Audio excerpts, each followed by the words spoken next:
Embryo டிரான்ஸ்ஃபருக்கு அப்புறம் நம்ம என்னெல்லாம் ஃபாலோ பண்ணிக்கணும், என்ன மாதிரி இருக்கணும் அப்படின்றத சொல்றேன். ஸோ ஃபர்ஸ்ட் திங், நிறைய பேர் என்ன நினைக்கிறாங்க, பெட் ரெஸ்ட்ல இருக்கணும், படுத்தே தான் இருக்கணும், நம்ம நிற்கக்கூடாது, நடக்கக்கூடாது, ரெஸ்ட் ரூம் போறதுக்கு கூட ரொம்ப யோசிக்கிறாங்க. பட் இது கண்டிப்பா ரொம்ப தவறான ஒரு எண்ணம். அதாவது நார்மலா வீட்டுக்குள்ள நடந்துக்கலாம், அவங்களோட normal day to day activities carry out பண்ணிக்கலாம். பெட் ரெஸ்ட்ல கண்டிப்பா இருக்கணும்னு அவசியம் இல்லை. அது வந்து ரொம்ப முக்கியமான விஷயம் கன்வே பண்ண விரும்புறேன்.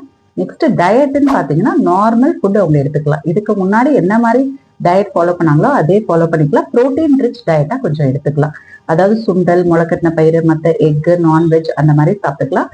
முக்கியமானது வெளியே சாப்பிடக்கூடாது. Out side food, processed food, இந்த ரொம்ப ஸ்வீட்ஸ், சுகரி ஐட்டம்ஸ்லாம் கொஞ்சம் அவாய்ட் பண்ணிக்கலாம். அடுத்தது, நம்ம மெடிசின்ஸ் கொடுக்குற மெடிசின்ஸை ரொம்ப கரெக்டா ஃபாலோ பண்ணிக்கணும். அதை மிஸ் ஆகாம எடுத்துக்கலாம்.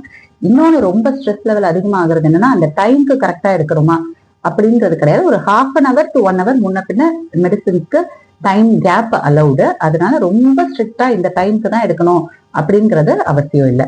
அதே மாதிரி நெக்ஸ்ட் முக்கியமான இது என்னன்னா, நம்ம வந்து ஸ்ட்ரெஸ் லெவல் இருக்கக்கூடாது. மைண்டு தான் ரொம்ப முக்கியம். அதுல இருந்து தான் அவங்களோட ஹார்மோன்ஸ் எல்லாமே கண்ட்ரோல் ஆகுது. ஸோ நம்ம ஸ்ட்ரெஸ் லெவலை கண்டிப்பா குறைச்சிக்கணும். அவங்க வந்து நல்ல மியூசிக் கேட்கலாம், நல்ல புக்ஸ் படிக்கலாம், டிவியில நல்ல காமெடி மூவிஸ் பார்க்கலாம். அந்த மாதிரி மைண்டை ரிலாக்ஸ்டா வச்சுக்கிறது ரொம்பவே முக்கியமானது. தேங்க்யூ.